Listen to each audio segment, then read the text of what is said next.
NBA trade deadline has passed. We'll start with the trade that didn't happen. Kevin Durant not moved by the Phoenix Suns. And then the trade that did happen. Jimmy Butler to Golden State. Jimmy and Curry. Jimmy and Draymond. What they might be cooking up around the horn.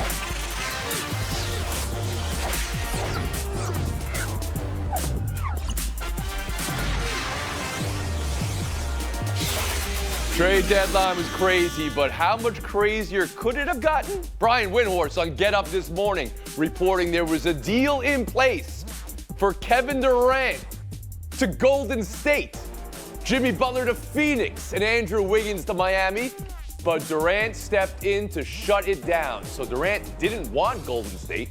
Clearly, Phoenix was ready to move on from Durant, though. So maybe other teams could make a last-minute deal for him. Some of the risers in the Western Conference we've heard this past week. Houston, Memphis, maybe Dallas in a last-gasp save face. No, 3 p.m. Eastern come and gone, no Durant deal. So we had a lot of moving pieces and potentially moving pieces, and then some pieces that didn't move, and that's Kevin Durant. I want to start there with David Dennis Jr. Phoenix, 25-25, currently the 10th seed right now. They didn't part with Durant. How do you read it? Look, this is not hyperbole to say. By not trading Kevin Durant at the trade deadline today, the Phoenix Suns have effectively doomed their franchise for the next decade. My middle school son will be moving into his college freshman dorm by the time they have access to a pick that they control. They mortgage their future for Kevin Durant, Booker, and Bill Trio. And I get why you would do that. You think that they may win a championship, but it has not worked. They are a perennial play-in team, and to be stubborn, to stick with that perennial play-in team when you have no draft picks and the only option for those draft picks is to trade Kevin Durant is somewhere between silliness and stubbornness, and I would not want to be the Phoenix Suns anytime in the near future. And no hyperbole in that answer, of course not. Is it really stubborn, though? I mean, they did try to trade him to Golden State, and they couldn't swing the deal. Maybe the recoup wouldn't have been as much as would have been Durant's value, David. Yeah, but the Golden State wasn't the only team that wanted Kevin Durant. There are a lot of teams that have assets that could have moved and gotten Kevin Durant other than Golden State. I don't know why they started and ended there. He should have been shopped around to a lot more places and taken a lot more Dennis says offers. the biggest whiff was Phoenix today. Clinton Yates around the horn to you. I got to disagree with David. I think Phoenix still has an opportunity to salvage something with that level of actual talent on the roster. You got to presume at some point that might work out in some ways. Maybe it doesn't. But for me, the biggest losers are the Warriors here. If Kevin Durant says, no, I will not be returning to the franchise where I won a championship, that speaks volumes to me about what's actually going on in that building if he's going to specifically point that out when he otherwise wanted to be dealt. I honestly kind of feel bad for the Warriors in that situation because you would have thought with the organization and everybody kind of loves each other, they managed to get it done. He jumped into that situation as a mercenary and is still saying no. Boff, that is bad news bears for Golden State for Courtney sure. Cronin around the horn to you.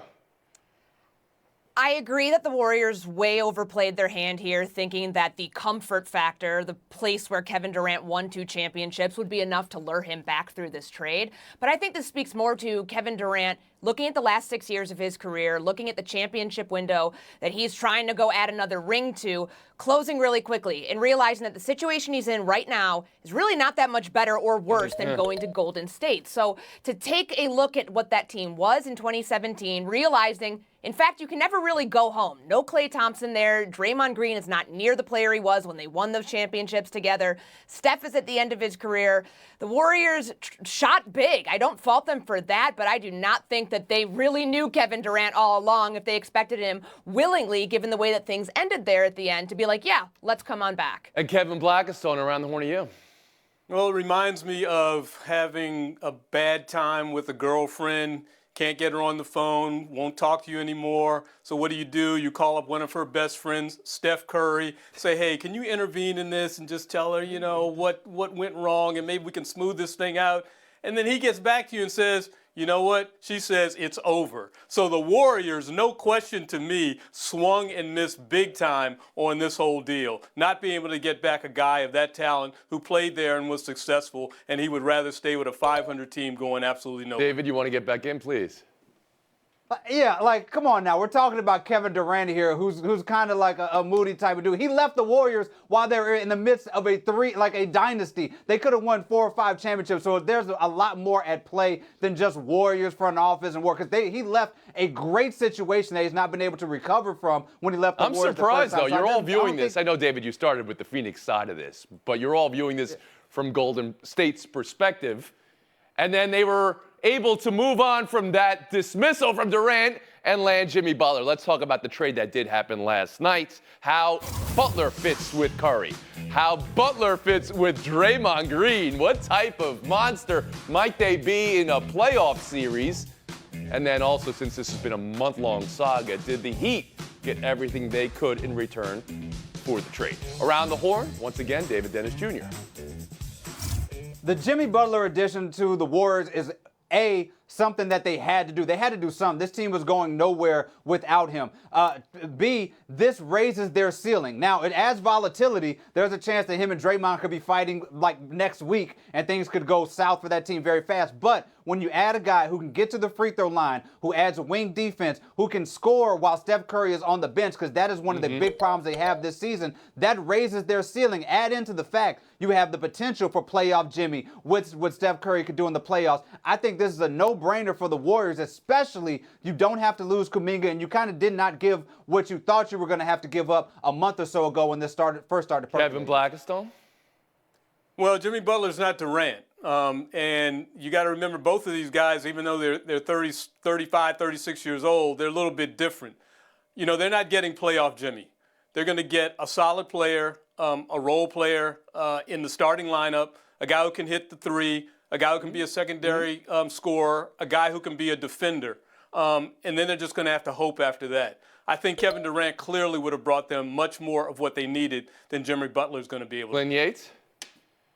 You know, when I cook at home, Tony, I don't use exact measurements. I use relative terms. So this isn't quite a dollop. It's more than a drop. There's a pinch of desperation in this with the Warriors that has to do with the fact that they don't want to run out the clock on Steph Curry, and they're taking a risk on a guy like Jimmy Butler. Here's the thing, though. These trade situations, when they happen in the NBA, don't often affect the season itself happening. It's the next season. The question is, can you get through an offseason with Butler and the squad and still make this work? That's going to be the tough part, and I think that this shows what the franchise really needs just to try to pay homage to what Steph has given them that whole time. They really want to make sure. But you're thinking about next year. This is about this year. This is about being a matchup in the playoffs that you feel good about yourself going in. Don't you think, Chef Yates? Maybe, but I just don't think that often that in-season trades really affect that season that much. Just think about it. It doesn't happen that often in terms of what the actual leg is. And I hope you're not baking, Chef. Measurements matter in baking. Courtney Cronin, how about you? Well, I mean, to Clinton's point about the contract, given just what happened in Miami, that's a future Warriors problem with what Jimmy Butler's going to be eligible for, what he's going to want 2 years from now. Right now, I think it's a smart move. They didn't have to mortgage their future. And realistically, they're not going to, I don't know if this improves them all that much in the West, considering they're in play-in territory right now, but they didn't have to give up Brandon Podjemski. They didn't have to give up Jonathan Kuminga in this deal. And they get somebody who helps them in a number of different ways. The secondary scorer, secondary ball handler. When Steph is on the bench, they needed to improve that area. The points in the paint, they're 25th. Jimmy gets to the rim relatively frequently. They're 28th in free throw rate. Jimmy led the Miami Heat in that category this year.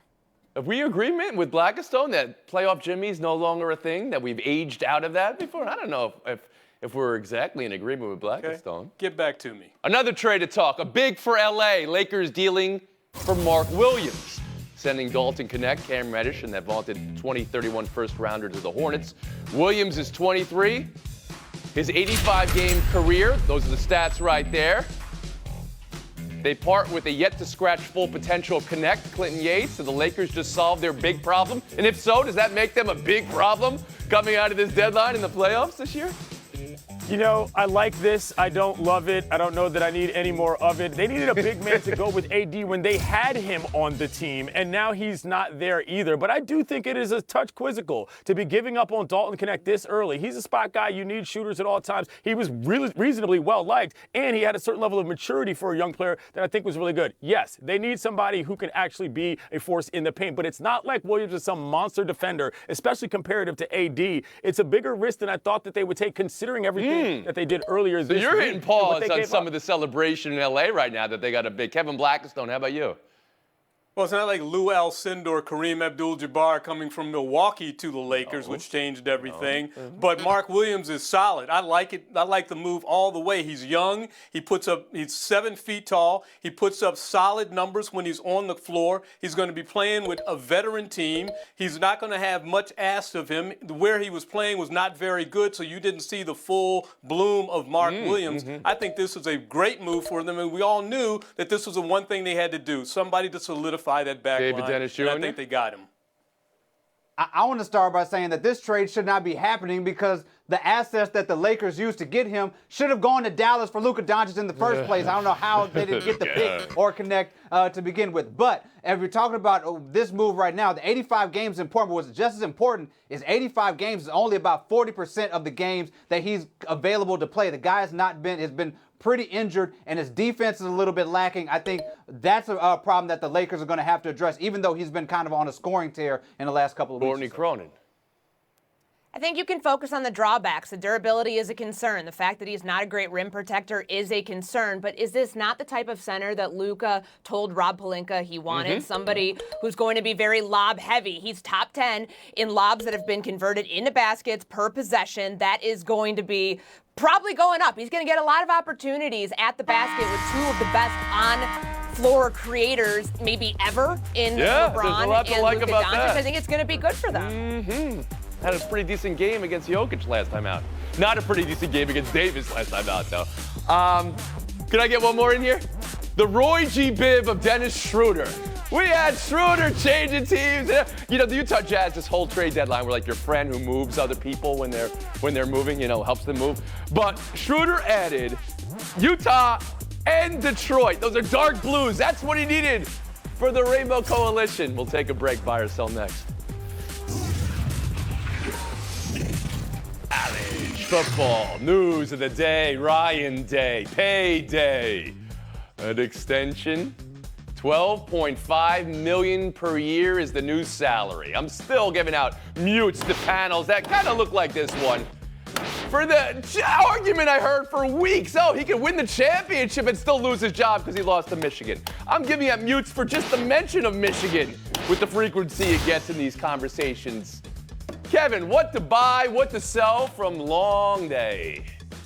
Well, what to buy is that Ohio State has proven Woody Hayes wrong for the first time, who said you can't claim a national championship without winning the game. That meant beating Michigan. Still about this. Well, Okay, he's done it this time. He's deserving of it. He did what he was set out to do, what everybody wanted to see him do. The Michigan game didn't matter. The national championship game did. David Dennis Jr. I mean, the only reason we're asking about buying or selling this is because he lost to Michigan. Any other coach who wins a national championship and gets extended is a no-brainer. We just accept it because they earned it. But the reason that people are even questioning it is because he did lose to Michigan, and people are going to be outraged if he does again. However, I have full confidence that he can and will beat Michigan, and those questions will be a thing of the past because this team is, you know, destined to look like they're going to be in that national title hunt for a long time. Courtney Cronin, around the horn to you. David, you got to start referring to them as a school up north so you don't lose your point. Think about the 2-month turnaround that this program had, that he got his players at a high pressure point to buy into and to play the best football that they did all season, going from the loss to that school in Ann Arbor to winning a national championship. He's 70-10 in his career with Ohio State. Outside of that COVID season that was shortened and they still went to the CFP, he's won at least 11 games every year. Again, no-brainer decision here. When coaches do things that are bad, they get the blame. When they do things that are good and get their teams to a national championship, they get the credit and they get a big payday too. Clinton Yates. Every time they change the college football format, Ohio State finds themselves in the mix as a brand, and that continues to be strong. I'm buying every part of this because the Buckeyes are doing what they do, hiring largely irascible dudes who are going to take over the program and get you to win a national title. Ryan Day fits right in with that mold, which is what they do in Columbus, and they do it well. Buy or sell to baseball news of the day. Pete Alonso re-signing with the New York Mets. This came gradually, then gradually. 2 years, $54 million above market, SNY's Andy Martino called it. Dodgers moves were all the talk this offseason. Now the Mets over $1 billion this offseason. Clinton, what do you buy, what do you sell? I'm buying this as well. This is what needed to happen. I'm sorry this is a bit of a, kind of a homer sort of take, but I need Pete Alonso in Queens with the Mets. It works. It wasn't just that they couldn't get past the Dodgers or whatever. They're a good team. They just lost to them in a series. You don't need to overhaul everything. Also, they've added Soto, so that lineup is obviously better. The New York Metropolitans have a lot of things to look forward to in the 2025 campaign. Courtney Cronin. I'm buying that everybody wins here. For the Mets, they get to keep Pete Alonso and his power, 226 home runs since 2019. That's the second most in baseball, behind where Juan Soto is, and they didn't have to overpay for him. And for Pete Alonso at this point of his career, I know his playoff numbers are one thing, but his regular season numbers were down last year. This is a prove-it year. Can he be like the other Scott Boras clients that end up having a good season, opting out of their contract, and then into a big free agent deal? That hasn't worked for everybody. Didn't work for Jordan Montgomery, has not worked for Cody Bellinger, but can he be the next Carlos Correa, Blake Snell, Matt Chapman?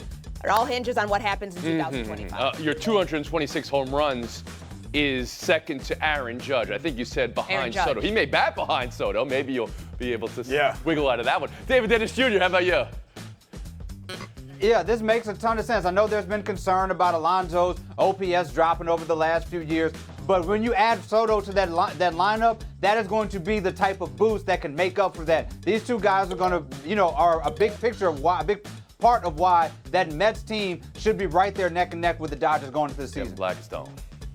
Man, what another KO punch to the Yankees. I love this. Alonso staying there in the lineup with Soto. That's going to be a much better team, a much tougher team for anybody to beat. I mean, they're right up there with the Dodgers right now. If their pitching can stand up, and everybody likes Alonso. It seems like he's a great personality guy. So good all the way around for Alonso and for the Mets. And the final number, Clinton, we had the report from SNY's Andy Martino. This was above market.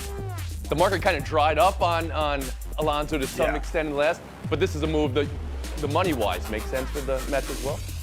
I think so. The Polar Bear is a fan favorite, but what he was turning down is not exactly what I think he was worth. He's worth more to the Mets than he is to other teams because of exactly that. David Dennis Jr., Kevin Blackstone, thank you for your time today. Yates and Cronin, that is our showdown next. A trade between a 12-win team and a 16-win team. Don't talk about that in Showdown one often, but this one, a little noteworthy. Brandon Ingram going to the Toronto Raptors. Anybody want to tell me what New Orleans is thinking here? What Toronto's thinking here? Clinton Yates, around the horn to you. This is perplexing at best for the Raptors. It feels like every trade deadline they trade for somebody and give away a pick. This is another situation that seems to go against whatever timeline they were already working on. Call me confused. Courtney. This is the New Orleans Pelicans bailing on a two-man game that just didn't work because of health reasons and because of fit. Zion Williamson, really good with the ball in his hand. Brandon Ingram likes to pound the rock. He likes to create his own shot. It never fit. I just don't know how it's going to fit in Toronto, though. He's at his best when he shoots a lot of threes. We know that's not what Toronto. But is he going to be playing there? Is this one of those things that happens where the guy just next thing you know signs with the Lakers? He's just available, and that's what happens. He's in Utah. This is staying. Yeah. Okay, all right. We'll split the point. We'll move on. Shai Gilgeous-Alexander is on a heater. His third 50-point game in his last 7. There's a list of now 8 guys who have done that before in NBA history. It's an all-time list. Maybe I'll give a point to the person who can tell me some people on that list. So OKC has the leading scorer in the league, and now Chet Holmgren returns Friday. Maybe not the best trade of this deadline because of Luka, but maybe you'll call that the best trade of this deadline. Please, Courtney, go ahead on everything Thunder. This is a guy who didn't score 50 points in a game in his first 6 seasons and now has 3 in the stretch of 7 days. think about that. And think about Kevin Durant's MVP season. He didn't have this many 50-point games. This is the best scorer right now in the NBA. We can compare his numbers to the Wilt Chamberlain stat, like 3 straight Wednesdays with 50 points. Oh, I love Bet that. you didn't see I had that one Wednesdays? in my pocket. Yeah. Go ahead, Clinton. I'm guessing Kobe was on that list just out of there. By the way, you see got two of Shea's techers, his technique skills with the soccer there. But yeah, he's the best player in the league for my money. So Best yes, player I'm in the tuning in league. to watch this Okay, well, every single night. MVP? Yeah. I said that last week on Best the show. player in the league. I still MVP? believe it now. He's better. Yes. Oh, okay. All of the above. Yes, of course, Wilt's on that, and Kareem's on that, and Elgin Baylor's on that. Jordan, Kobe, and then we've got a few recently, Doncic, Harden, and Dame Lillard, and now, of course, Shai Gilgeous-Alexander. Showdown 3, how the Cavaliers beat the Pistons. Let's go around the horn. The Cavs are out of timeout. They need to go 94 feet. Niang back to Garland. Darius Garland over the timeline. Garland for the win. Oh, that's great. That is Darius Garland getting it done there. But previously this week, Detroit lost to Trae Young on a buzzer beater. That was when he did the Iverson step over. Which loss was worse? Around the horn, Clinton Yates. To me, it has to be Garland. I mean, just the simple nature of the play. It was an actual buzzer beater as the game ended when the shot went through the bucket. That's not what happened with Trae. And also, the Pistons got to look at the Cavs who are right in their division saying, man, we are nowhere near where that team is. Love what's going on with the wine and gold. The Darius Garland doing the P.J. Washington standing on business was pretty cold, but for me, it's Trae Young and the step over. It does not get more disrespectful than that. Clinton Yates, take the FaceTime. Earlier this week, Luka Doncic got traded to Los Angeles from Dallas, and the people of Dallas are crashing out gloriously. A group has put together a GoFundMe to raise $80,000 so they can put Nico Harris, the GM's face, on a billboard to tell them how much they don't like it. That's my kind of hating.